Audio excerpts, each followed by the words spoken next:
वसुदेवसुतं देवं कंसचाणूरमर्दनं देवकी परमानंदं कृष्ण वंदे जगद्गुरु श्री गोपाल कृष्ण महाराज की जय। माझ्या बाबा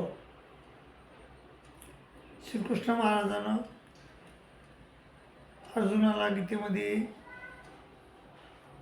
अनेक प्रकारे ज्ञान दिलं.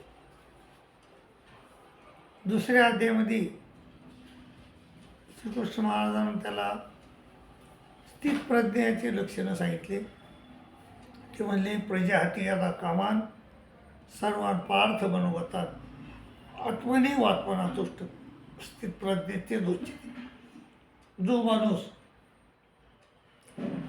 मनातल्या सगळ्या कामना सोडून परमेश्वराच्या चिंतनात गडून राहतो, त्या माणसाची बुद्धी स्थिर झाली, त्या माणसाला स्थित प्रज्ञा असे म्हणावं.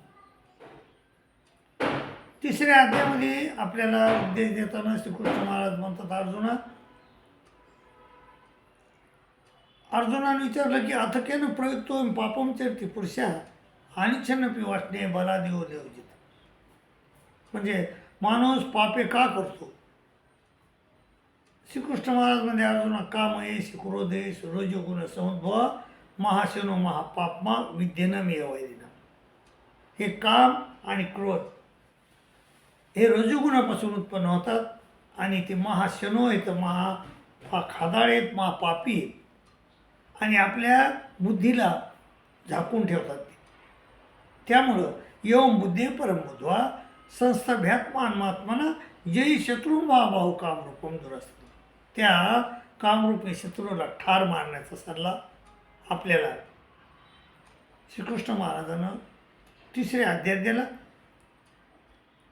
6व्या अध्यायात श्रीकृष्ण महाराज म्हणले, अर्जुना तू योगी हो, तपस्वी भेवदिक योगी ज्ञानी भेवपी मतोदिक कर्मी मेच्यादिक योगी तस्माद योगी भव. योगी हा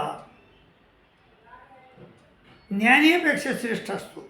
ज्ञानी भेवपी कर्मी तपस्वीपेक्षा श्रेष्ठ असतो. तपस्वी भेवदिक योगी ज्ञानी भेवपी ज्ञानीपेक्षा श्रेष्ठ. कर्मयोगीपेक्षा मी श्रेष्ठ आहे. म्हणून तू योगी हो. आणि कसा योगी हो? योगी नामपी सर्वेशाम मद्गतेनांतरात्मना श्रद्धावान भजते माम समयुक्त तमम. श्रद्धा ठेवणारा योगी हो तू अर्जुना, असं सांगितलं श्रीकृष्ण महाराजांना. आणि 10व्या अध्यायात श्रीकृष्ण महाराज म्हणतात, अर्जुना तू जर माझं चिंतन करशील, माझ्यामध्ये चित्त लावशील, मच्चिता माझ्यात प्राण एकवटशील, मच्चिता मध्यात प्राण बोधयंत परस्पर आणि माझ्या कथावार्ता करशील, कथयंत बाबतीत तुशी आणि माझी त्याच्यातच संतुष्ट राहशील. तुशी आणि तिचे रमण तिथे तेशाम सतयुक्ताना भजताम प्रीतिपूर्वकम ददामी बुद्धियोगम येन मामोपाय. आणि तशाला मी माझ्यापर्यंत येण्याची बुद्धी देतो.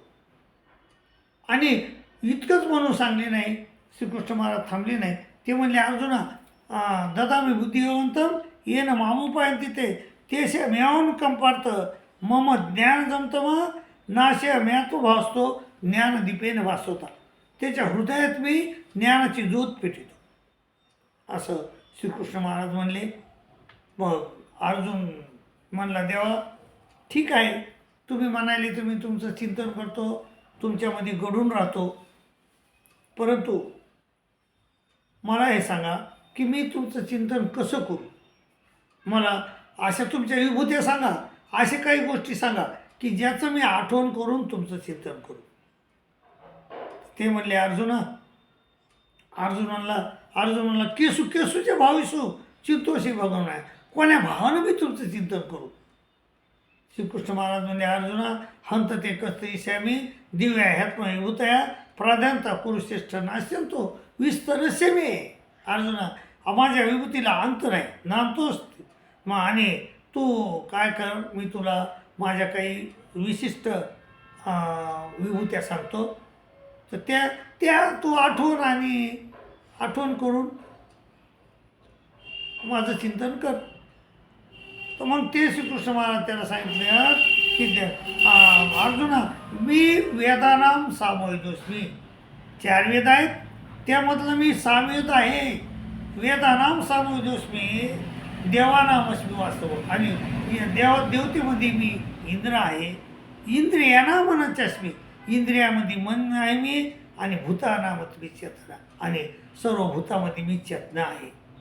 रुद्रानाम चक्रचस्मी, रुद्रामध्ये मी शंकर आहे. वित्तोसो यक्षरक्षसा, आणि द्रव्य सांभाळणारा मी कुबेर आहे. वसुनाम पावक, वसुमध्ये पावक वसु मी आहे. आणि मेरू शिखरे नाम आहे, मेरूमध्ये मेरू शिखर मी आहे. पुरोधसांचे मुख्य माम विधी पार्थ बृहस्पतीम सेनानीना स्कंद सरसामस्मी आगर. महर्षीराम भृगुराम, महर्षीमध्ये मी भृगुऋषी आहे. गिरामस्मेकम अक्षरम, यज्ञानाम जपयोस्मी, यज्ञामध्ये मी जपयज्ञ आहे. आणि स्थावरानाम हिमालय, आणि स्थावर मालमत्तेमध्ये मी हिमालय पर्वत आहे. अर्जुना अस्वस्थ सर्व वृक्षांना मी पिंपळाचा वृक्ष आहे. देवर्षी नामचे नारद, देवर्षीमध्ये मी नारद आहे. आणि गंधर्वानाम चित्ररथ, सिद्धानाम कपिलो मुनी, सिद्धामध्ये मी कपिल मुनी आहे. अनेक विभूत्या सांगितल्या. आणि ते म्हणले अर्जुना नामतोस्ती मग दिव्यानाम विविधम विभूतीनाम परंतप येशे तो देशता प्रोक्तो विभूती विस्तरोप आहे. हा माझ्या विभूतीचा विस्तार आहे. पण त्यामध्ये काही विभूत्या मी तुला सांगितल्यात. पण असं समजू नको की त्या विभूत्या म्हणजे मी आहे. नाही, विभूत्या म्हणजे मी नाही. विभूत्यामध्ये जी शक्ती आहे, वज्रामध्ये जी शक्ती आहे ती माझी आहे, मी दिलेली आहे. आणि ती जर शक्ती मी काढून घेतली तर त्या वज्रामध्ये काहीच राहत नाही. शंकरामध्ये मी ताकद आहे ती मी दिलेली, ती जर मी काढून घेतली तर त्याच्यात काहीच राहत नाही. अर्जुना हे असं समजू नको की मी त्या विभूती म्हणजे मी परमेश्वर आहे. विभूतीला परमेश्वर समजू नको. विभूत्या ह्या फक्त माझ्या ऐश्वर्य येते. विभूत्यामध्ये माझं ऐश्वर्य आहे. त्याप्रमाणे आणि ती म्हणजे अर्जुना येते तिप्ती मत्सतम श्री मधुर्जित मेवा तत देवा गच्छतो मम तेजोंश संभव. आणि एवढ्या विभूती आहे ना माझ्या एका तेजापासून तयार झाल्या. अर्जुन माझ्या एका तेजापासून तयार झालेले आहेत. म्हणून तू विभूतीला परमेश्वर समजू नको. विभूत्या परमेश्वर मी नाहीत, मी वेगळा आहे. मी अनंत आहे, अचिंत्य आहे, नंत तो. आणि ते विभूत्या माझ्या एका अंशापासून तयार झाले. आणि हे तर जाऊ दे अर्जुना, इष्टाभ्यामिदम कृष्ण मी एका अंशेनं स्थितो जगत. माझ्या एका अंशानं हे जग निर्माण झालेले. माय बाबा अशा प्रकारे विभूत्याचं वर्णन श्रीकृष्ण महाराजानं अर्जुनाला 10व्या अध्यायामध्ये दिलं. आणि चिंतन करण्याचा विषय सांगितला, चिंतन करण्याचा मार्ग सांगितला. आपण देखील परमेश्वराच्या विभूत्याचं जाणून घ्यायला पाहिजे. विभूत्या कोणत्या आहेत, परमेश्वरानं कोणत्या विभूत्या सांगितल्या हे आपण जाणून घ्यायला पाहिजे. आणि त्या विभूत्यांना परमेश्वर न समजता श्रीकृष्ण महाराजांना परमेश्वर समजणे आणि खरी भक्ती श्रीकृष्ण महाराजाची करणे आणि आपलं भलं करून घेणे अशी मी तुम्हाला विनंती करतो आणि तुमची रजा घेतो. दंडोत प्रणाम, दंडोत प्रणाम, दंडोत.